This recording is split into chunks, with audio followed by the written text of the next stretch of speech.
പ്രിയമുള്ളവരെ, വചനജ്വാല 1683 ദിനത്തിലേക്ക് പ്രവേശിക്കുന്ന ഇന്ന് ഏപ്രിൽ 10 വെള്ളിയാഴ്ച എല്ലാവർക്കും ഏറ്റവും സുന്ദരമായ ഒരു സുപ്രഭാതം ആശംസിക്കുന്നു. ഇന്ന് ഞങ്ങളുടെ മറ്റം നിത്യസഹായ മാതാവിന്റെ തീർത്ഥകേന്ദ്രത്തിൽ 88-ാം തിരുനാളിന് കൊടിയേറ്റം. കാലത്തെ വിശുദ്ധ കുർബാനയ്ക്ക് ശേഷം തീർത്ഥകേന്ദ്രത്തിൽ കൊടികയറ്റുന്നു. അത്ഭുത പ്രവർത്തകയായ പരിശുദ്ധ നിത്യസഹായ മാതാവിന്റെ തിരുനാൾ 18, 19 തീയതികളിലാണ്. ഏവരെയും തിരുനാളിനായി പ്രത്യേകം തീർത്ഥകേന്ദ്രത്തിലേക്ക് ക്ഷണിക്കുന്നു. ഇന്നത്തെ വചന വായനയിൽ ജെറമിയായുടെ പുസ്തകം 50-ാം അധ്യായം 24 മുതൽ 46 വരെയുള്ള തിരുവാക്യങ്ങളാണ് നാം ശ്രവിക്കുക. ബാബിലോണെ, നിനക്ക് ഞാൻ കെണി വെച്ചു, നീ അതിൽ വീണു, നീ അത് അറിഞ്ഞില്ല. കർത്താവിനെതിരെ മത്സരിച്ചതിനാൽ നീ പിടിക്കപ്പെട്ടു.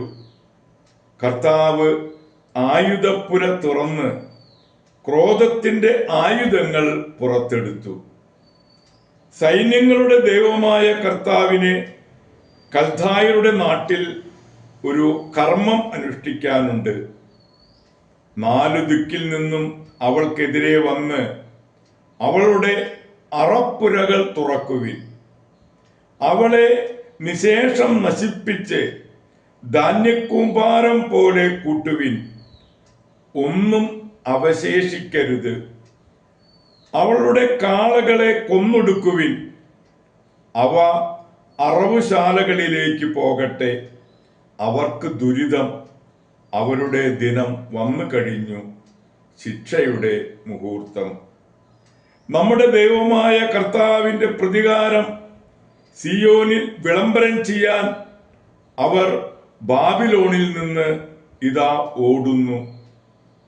ബാബിലോണിനെതിരെ വില്ലാളികളെ വിളിച്ചുകൂട്ടി ചുറ്റും താവളമടിക്കുവിൻ. ആരും രക്ഷപ്പെടരുത്. അവളുടെ പ്രവർത്തികൾക്കനുസൃതമായ പ്രതികാരം ചെയ്യുവിൻ. ഇസ്രായേലിന്റെ പരിശുദ്ധനായ കർത്താവിനെ അവൾ ധിക്കരിച്ചു. അവളുടെ യുവാക്കൾ തെരുവുകളിൽ വീഴും. അവളുടെ പോരാളികളെല്ലാം അന്ന് നശിക്കും. കർത്താവ് അരുളി ചെയ്യുന്നു. അഹങ്കാരി, ഞാൻ നിനക്കെതിരാണെന്ന് സൈന്യങ്ങളുടെ ദൈവമായ കർത്താവ് അരുളി ചെയ്യുന്നു. ഞാൻ നിന്നെ ശിക്ഷിക്കുന്ന ദിവസം ആസന്നമായി. അഹങ്കരിക്കുന്നവൻ കാൽ തട്ടി വീഴും.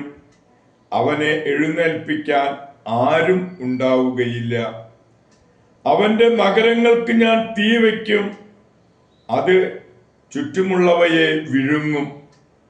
സൈന്യങ്ങളുടെ കർത്താവ് അരുളി ചെയ്യുന്നു. ഇസ്രായേലും യൂദായും മർദ്ദനമേറ്റു. പിടിച്ചുകൊണ്ടുപോയവർ അവരെ വിട്ടയക്കാതെ തടഞ്ഞു വെച്ചു. അവരുടെ വിമോചകൻ ശക്തനാണ്. സൈന്യങ്ങളുടെ കർത്താവ് എന്നാണ് അവിടുത്തെ നാമം. ഭൂമിക്ക് സ്വസ്ഥതയും ബാബിലോണിന് അസ്വസ്ഥതയും വരുത്തുന്നതിന് അവൻ അവർക്ക് വേണ്ടി വാദിക്കും.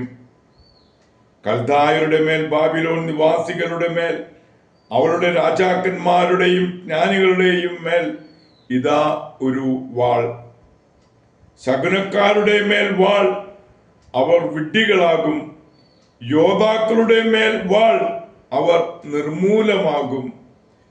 അവളുടെ കുതിരകളുടെയും രഥങ്ങളുടെയും മേൽ വാൾ, അവളുടെ ഇടയിലെ വിദേശ സൈന്യത്തിന്റെ മേൽ വാൾ.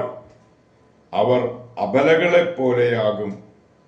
അവളുടെ സമ്പത്തിന്റെ മേൽ വാൾ, അവർ കൊള്ളയടിക്കപ്പെടും. അവളുടെ ജലാശയങ്ങളുടെ മേൽ കൊടും വേനൽ, അവ വരണ്ടു പോകും. അത് വിഗ്രഹങ്ങളുടെ നാടാണ്. ബിംബങ്ങളെ ചൊല്ലി അവർ മതിച്ചിരിക്കുന്നു. ബാബിലോണിൽ വന്യമൃഗങ്ങളും കുറുനരികളും ഒട്ടകപ്പക്ഷികളും വിഹരിക്കും. അവിടെ ആരും ഒരിക്കലും വസിക്കുകയില്ല. ദൈവം തകർത്ത സോതോമിനെയും ഗൊമോറയെയും സമീപ നഗരങ്ങളെയും പോലെ ആരും അവിടെ വസിക്കുകയില്ല. സഞ്ചാരികൾ തങ്ങുകയില്ല. കർത്താവ് അരുളി ചെയ്യുന്നു. ഇതാ, വടക്ക് നിന്ന് ഒരു ജനത വരുന്നു, ശക്തമായ ഒരു ജനം. അനേകം രാജാക്കന്മാർ ദിഗന്ധങ്ങളിൽ നിന്ന് ഇളകി വരുന്നു. അവർ വില്ലും കുന്തവും ഏന്തിയിരിക്കുന്നു. അവർ കരുണയില്ലാത്ത ക്രൂരന്മാരാണ്. സമുദ്രത്തെ പോലെ അവർ ഗർജിക്കുന്നു.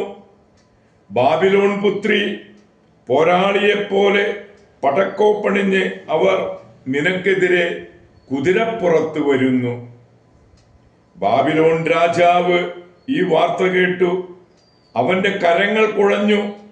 പ്രസവവേദന അടുത്തവളെ പോലെ അവൻ കഠിനവേദനയാൽ പുളഞ്ഞു. ജോർദാൻ വനങ്ങളിൽ നിന്ന് പച്ച പിടിച്ച മേച്ചിൽപ്പുറങ്ങളിൽ ചാടി വീഴുന്ന സിംഹത്തെ പോലെ ഞാൻ അവരെ ഓടിച്ചു കളയും. എനിക്കിഷ്ടമുള്ളവനെ ഞാൻ അവരുടെ മേൽ നിയമിക്കും. എനിക്ക് തുല്യനായി ആരുണ്ട്? ആര് എന്നോട് കണക്ക് ചോദിക്കും? ഏത് ഇടയനാണ് എന്റെ മുൻപിൽ നിൽക്കാൻ കഴിയുക? ബാബിലോണിനെതിരെ, കൽദായരുടെ ദേശത്തിനെതിരെ കർത്താവ് നിശ്ചയിച്ചിട്ടുള്ള കാര്യങ്ങൾ കേൾക്കുവിൻ. അവരുടെ ആട്ടിൻപറ്റത്തിലെ കുഞ്ഞാടുകൾ വലിച്ചിഴക്കപ്പെടും. അവരുടെ ദുർവിധി കണ്ട് മേച്ചിൽപ്പുറങ്ങൾ ഭയചകിതമാകും. ബാബിലോണിന്റെ പതനത്തിൽ ഭൂമി വിറയ്ക്കും. അവളുടെ നിലവിളി ജനതകൾക്കിടയിൽ മുഴങ്ങും. ദൈവത്തിന്റെ തിരുവചനമാണ് നാം ശ്രവിച്ചത്. പ്രിയമുള്ളവരെ, ആഗോള കത്തോലിക്ക സഭയിൽ ഇന്ന് വിശുദ്ധന്മാരുടെ മൈക്കിളിനെ അനുസ്മരിക്കുന്ന പൊൻസുദിനമാണ്. പ്രായശ്ചിത്ത പ്രിയനായിരുന്നു മൈക്കിൾ. 22-ാം വയസ്സിൽ ട്രിനിറ്റേറിയൻ പാതുക സഭയിൽ ചേർന്ന് എല്ലാവർക്കും സന്മാതൃക നൽകി പരിശുദ്ധമായ ജീവിതം നയിച്ചു. 4 വർഷത്തിന് ശേഷം വ്രതവാഗ്ദാനം. സഭയിൽ വിശുദ്ധന്മാരുടെ മൈക്കിൾ എന്നാണ് അറിയപ്പെട്ടിരുന്നത്. കൂടുതൽ തീഷ്ണമതിയാകാൻ നിഷ്പാതുക സഭയിൽ ചേർന്ന് വ്രതങ്ങൾ നവീകരിച്ചു. വൈദിക പട്ടം സ്വീകരിച്ചതിന് ശേഷം 2 പ്രാവശ്യം സുപ്പീരിയറായി. 34-ാം വയസ്സിൽ നിത്യസമ്മാനത്തിന് വിളിക്കപ്പെട്ടു. പ്രിയമുള്ളവരെ, ഇന്നു തന്നെ വിശുദ്ധ പത്തേർനൂസിനെയും അനുസ്മരിക്കുന്ന ദിവസം.